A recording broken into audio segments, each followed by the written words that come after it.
All right. Hello. Hi, everybody. This is Mai, and I am live. I'm just going to wait for a couple of minutes just to invite anyone that is about to join me for my live sessions. For those that are joining for the very first time, just want to let you know that I launched a series during the pandemic about a year and a half ago, a live series on Facebook, and I also have it on my podcast and on my YouTube channel, the Mindful Hustler. And that was a great experience. I actually learned quite a bit, and I was able to interview some really cool people. So I was very excited, and then I had to wrap it up. But I'm excited to be relaunching my live again, and my new live right now will continue to be a heart to heart conversations. And by the way, if you're joining in, make sure you type in the comments, say hello, let me know where you're joining in from. I appreciate all of your support, feedback, comment, and like. Thank you. And so basically, as I was saying, so now I'm relaunching my live, which will be every Wednesday at 12 p.m. It will be on Facebook as well as YouTube. And the topics that I really want to focus around this time is really about my own personal and life experiences, and also about the life experiences of some of the special guests that I will be bringing on. And we'll talk about topics such as success, creating the life that we love, entrepreneurships, parenting, basically all the things that I care about.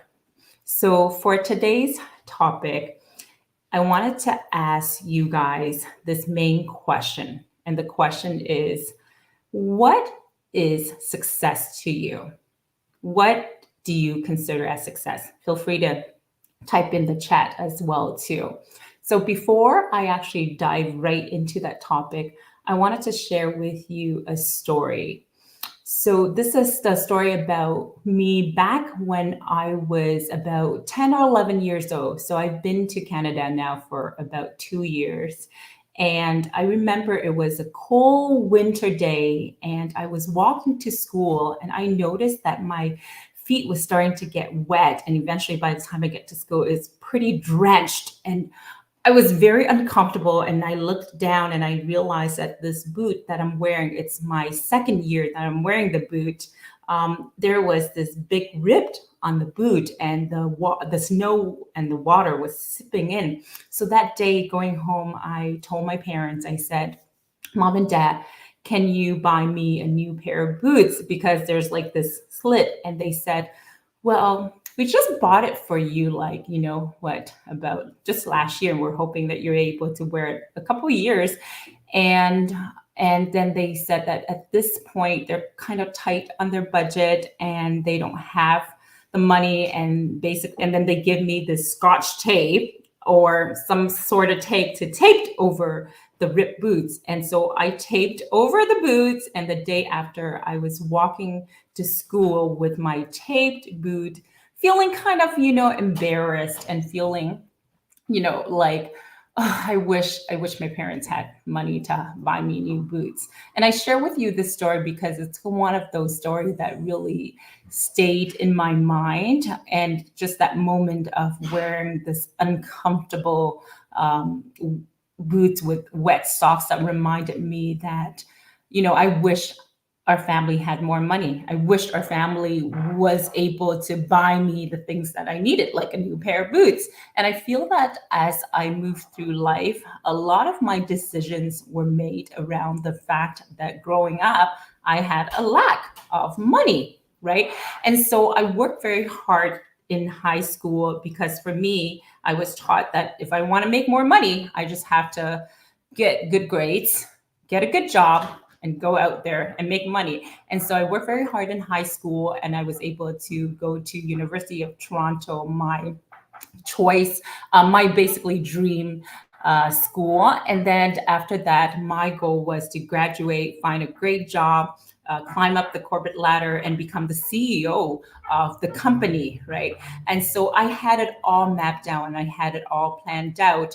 But what I noticed that was that as I moved on through life, so I eventually graduated from University of Toronto. I got my first job in the finance industry, but as I made all of my decisions motivated by money, I eventually find that I was not happy at all. And throughout my whole journey from since, I graduated, landed my first job all the way to now, I realized that every time I made decisions solely motivated by money, I started to chase shiny objects, opportunities, and things that sound like we can make a lot of money. But at the end of the day, I wasn't willing to go through some of the hardships and the challenges because at the end of the day, I didn't make that decision based on other things that were so important. I believe I actually know what they are. It's just I was so motivated by money that I didn't spend enough time figuring out what else did I really want, right?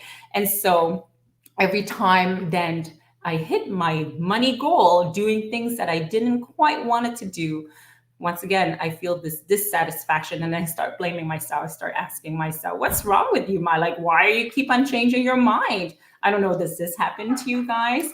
But I feel that it happens to me quite a bit.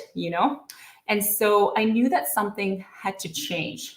So I knew that in order for me to be happy, I really needed to figure out what really makes me happy, what gives me energy, what brings me alive. And don't get me wrong, money is great. Money allow us to do the things that we want to do. But if our decision is solely based on money, that's where there's a lot of things that are missing out. And I had to learn this the hard way, right? And then for me, another thing that I noticed was that I it was easy for me to see what others are doing and thinking that if they're making a lot of money and seems like they have a great life doing what they're doing, maybe I should be doing the same too. And I think that's okay at certain times when you're kind of feeling not sure or lost and you wanted to see what's out there. But then I realized that if I just focused on trying what everyone else is doing, I'm following other people's dreams. I'm following other people's dreams and I'm not following mine. So what I've learned is I had to become very self-aware. So I had to find ways to learn about who I am, what I stand for, and I had to stop comparing my life to others in ways that made me feel like I didn't achieve enough or started to doubt myself. So I also had to learn to celebrate others for their success. Why not imposing those success on my own life?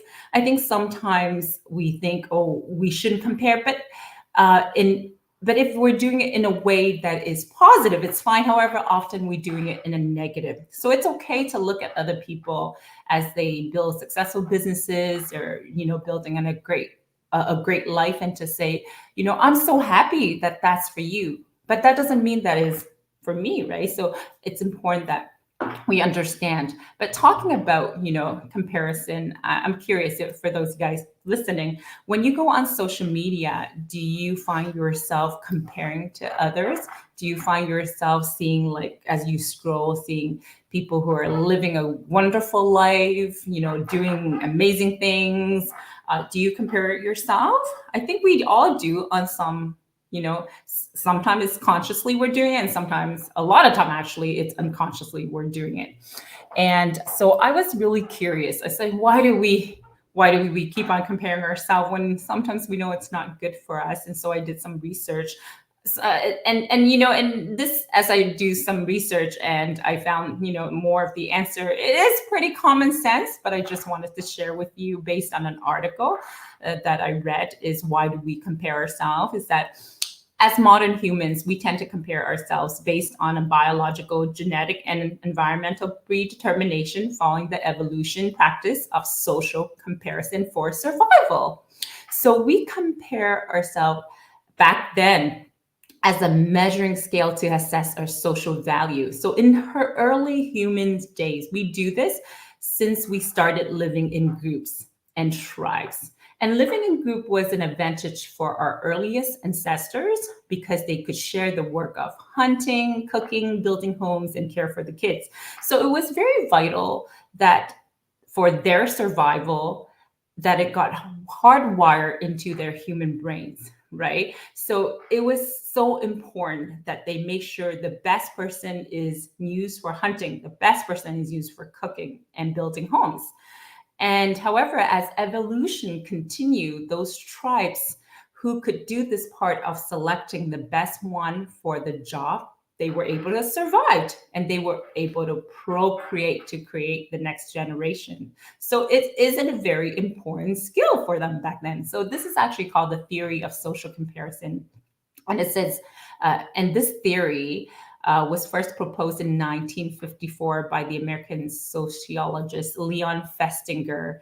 And he believed that this desire to compare is a biological urge in us that is as strong as a thirst and hunger, right? So he suggests that we do so because humans have an innate drive to find out exactly what our worth. And so we often compare ourselves to those who are close to us. Generally, a lot of time is actually amongst our friends or the people we know or the people who we feel is on the same level as us.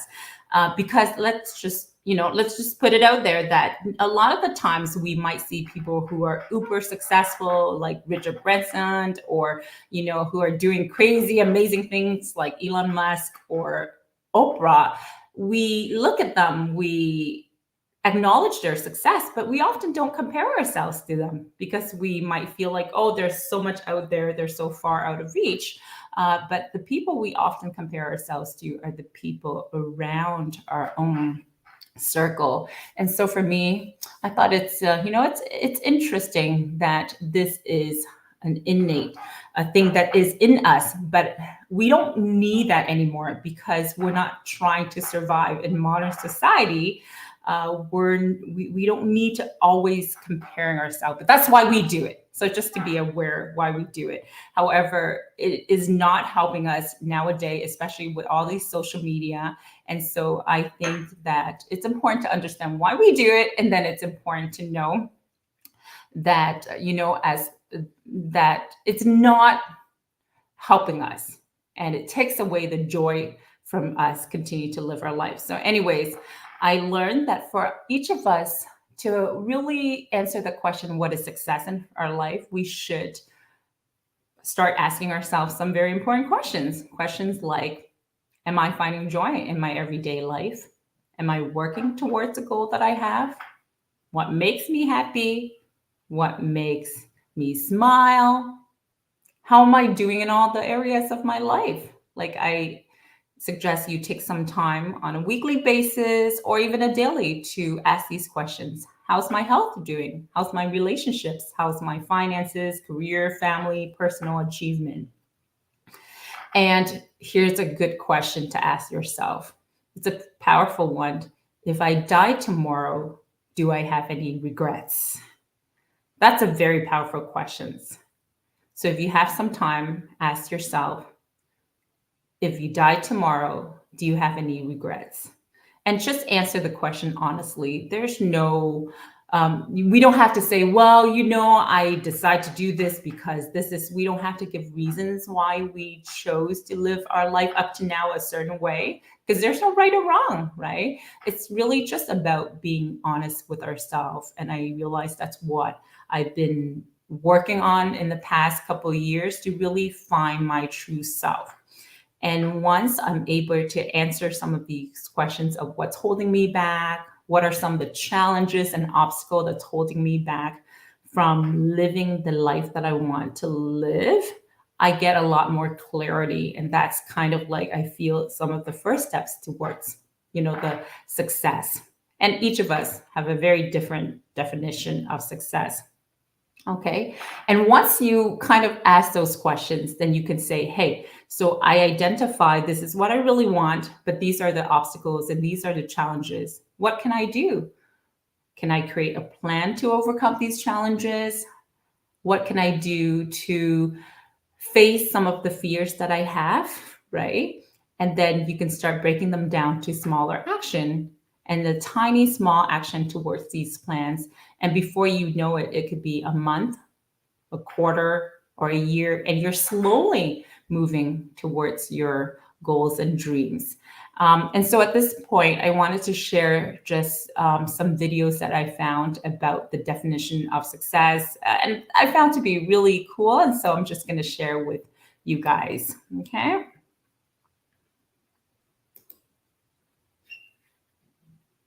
See what your thoughts are. I define success as...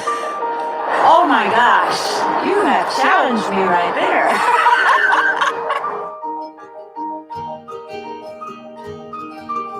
I define, okay. I guess, I don't know. Success means motivation, passion, determination. Going to Disneyland. Just kicking down fear and doing what I have to do to survive.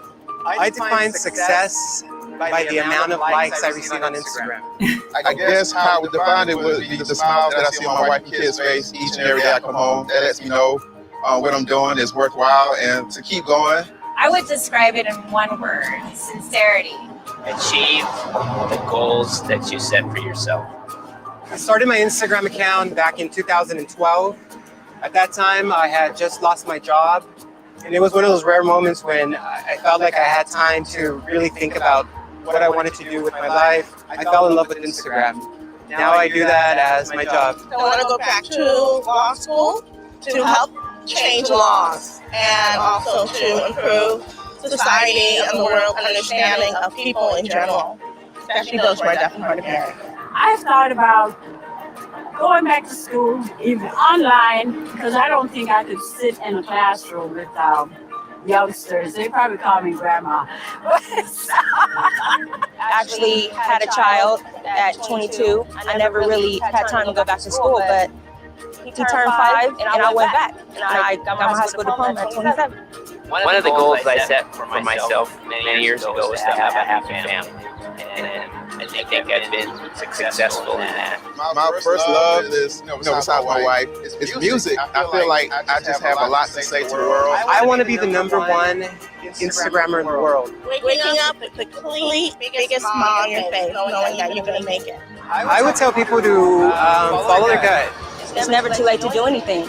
Don't sweat the small stuff. To embrace others for who they are. I think we all deep down know what we want to do in this world. And don't be afraid to be you. There you go. If you like that video, basically, yeah, I found that was really cute. As you can see, everyone's definition of success is very different. I'll share the link to any videos that I share with you guys. And so the next video I wanted to share is actually a great video from Tom Bilyeu, who talks about success as well too. Okay.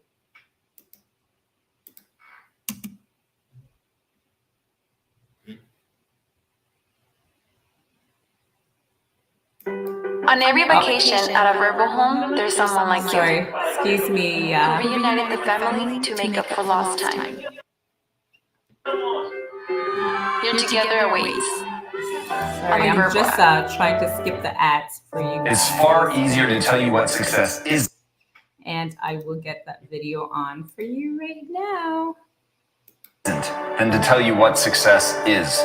And the truth is, success isn't money. Success isn't fame. Success isn't building a big business or becoming #1 at anything. Success ultimately is brain chemistry. Success is, how do I feel about myself when no one else is around? When the only thing I have is the quiet voice in my head. How do I feel about myself then? If you feel good about who you are, if you feel great about who you're becoming, if you have a deep sense of fulfillment, that to me is success. If you have all the outward success in the world, you have the money, you have the fame, you have everything going for you, people telling you that you're #1. But if you don't feel that way about yourself, you actually have nothing. And so at the end of the day, it comes down to, what is it that you value in yourself? And I'll tell you right now what you should value in yourself.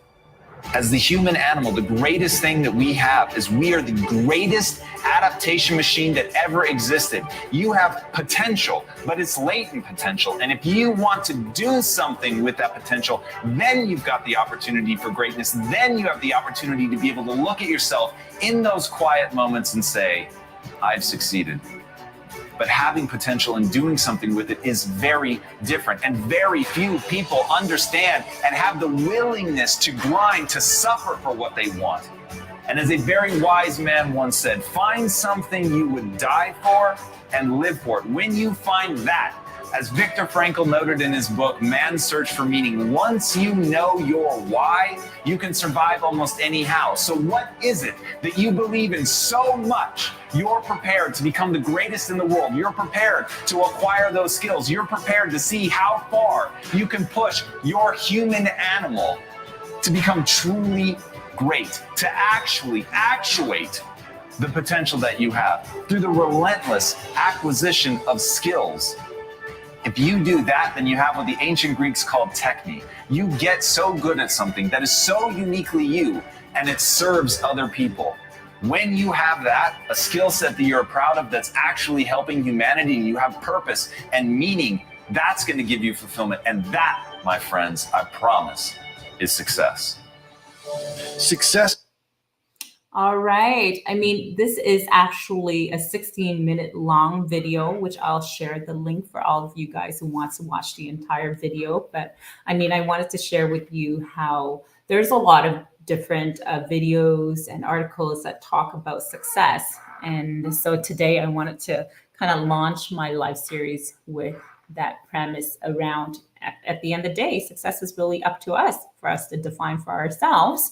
And so over the next couple of weeks, I'll be coming on here at 12 p.m. on Wednesday to share some of my thoughts around perhaps some of the skills or the experiences that I had in my life that were able to help me create certain successes in my life, whether it was in business, in public speaking, in communications, in building relationships, or it could be about, personal achievements. And then I also wanted to bring on guests as well too, to share with you their own life experiences and what made them successful and what made them live up to their fullest potential. And so that's it. I just wanted to say thank you so much for those of you guys who have joined me live. And if you're watching the replay, please feel free to comment. Let me know your feedback.